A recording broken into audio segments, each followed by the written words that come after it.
Hello everyone, and welcome back to another one of Jeff's Rambles. That's going to be the new official name for this series, as I don't have videos ready again, but the reason for that is because I am the parent of a toddler and things happen. So, for today I have gone ahead and prepared a list of my top 5 stands from JoJo, continuing the theme from the first Jeff's Rambles of my top 5 parts. So without further ado, number 5 is the stand of our great and powerful president, Dirty Deeds Done Dirt Cheap, or D4C. I always love anything that has to do with parallel worlds, parallel universes, alternate timelines, things of that nature. It's like a huge, huge box of anything to me. The potential of it is just freaking amazing. I love anything that has to do with big crossovers. It just speaks to me very personally with what it does, connecting parallel worlds, pulling out alternate versions of other people, and then its activation method where Funny Valentine has to position himself between 2 surfaces, and it carries the American flag, or to use as a cloth. That put together with how it looks like a big humanoid rabbit, except, like a stand, so very alien, but, very white rabbit. Avdol may have magician's red, but D4C is the true magician's stand. Now you see me, now you don't. Where'd it go? Look at the white rabbit. And it's just really cool to me. Setting aside that it has is basically an instant kill ability for anything. Set that aside, because I don't really like those kinds of OP things. That's probably one of the big things that keeps it from being higher on this list for me. Dirty Deeds Done Dirt Cheap, number 5. Number 4 is the only representative from Stardust Crusaders on this list, Death 13, which is... it's another one where the potential that it has, the things that it can do, is just amazing to me. I love the sheer variety of it. It's Freddy Krueger if Freddy Krueger were controlled by a super intelligent infant. And I love that.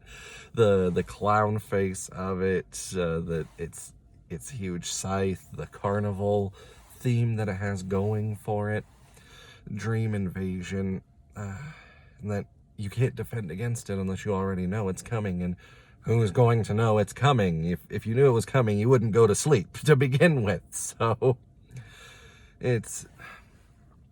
I just love everything that Death 13 can do, all the wacky, crazy shenanigans it can pull out while still being terrifying, of being trapped in this dream world where you have no control.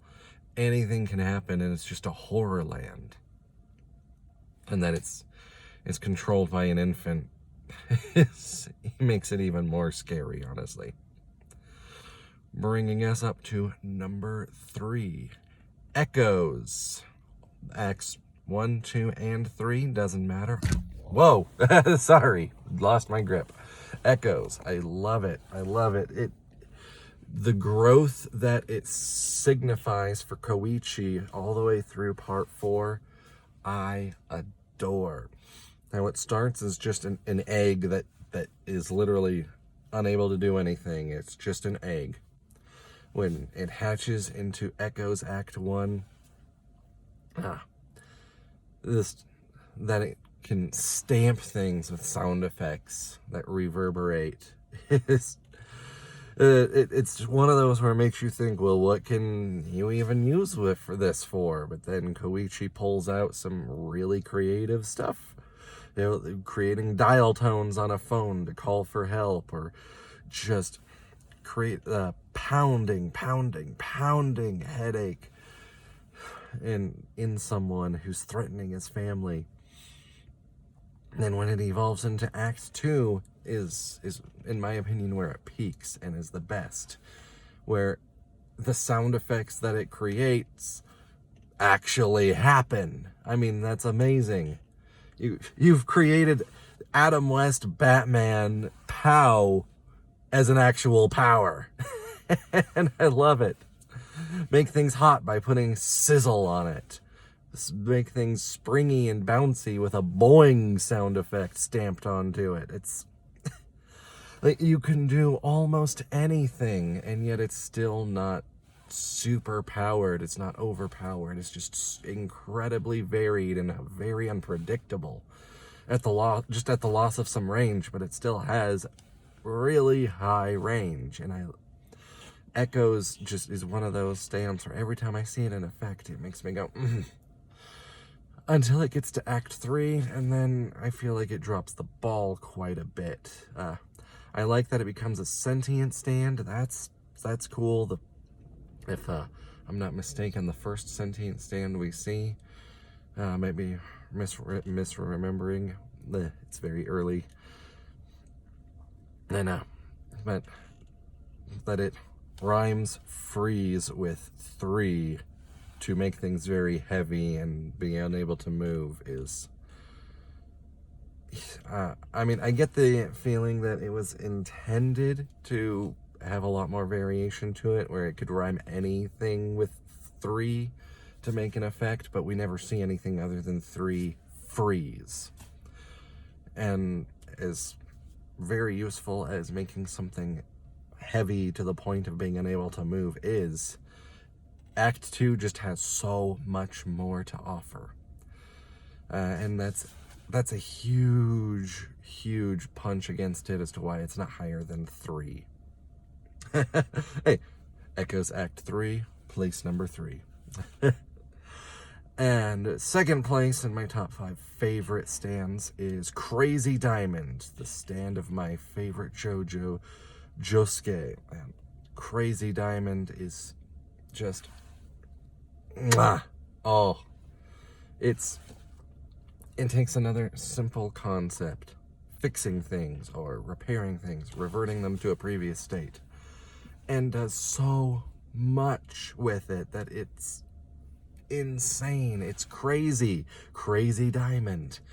Like, breaking apart the motorcycle that Josuke was riding on so that he could dodge over a mother and her baby in the stroller. And then it fixes itself on the other side so he can keep going, was one of the most amazing scenes in all of JoJo. That he can take blood that he's lost, apply it to some glass to create what is essentially a homing bomb, or not bomb, but like a homing knife that just shot around until it hit Kira. Who thinks of that kind of thing? It's amazing what Araki does when he gets creative on some of the simpler powers. I just love it so much. And then, of course, the fate's worse than death that he puts onto some people, trapping somebody in a stone or in a book for... Oof, boy. But you don't go after Josuke's family and friends. That's what happens to you. Which leaves me to my number 1 favorite stand, Sticky Fingers. Another high power, close range stand, but I'm one of those people who feel that Bruno Bucciolati really outshines Giorno in Part 5. I feel like he really does. And Sticky Fingers is a huge component of why and how he does that. Because Sticky Fingers is just...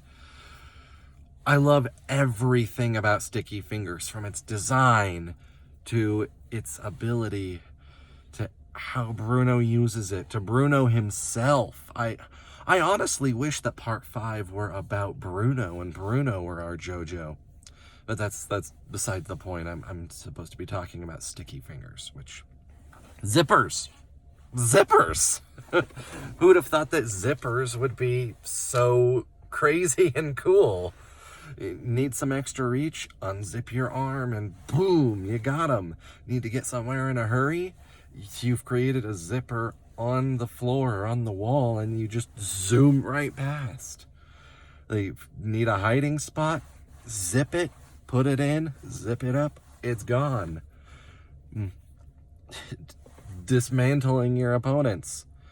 Repairing yourself by zipping parts of your body back together, or closing up wounds by zipping them. It's it's zippers.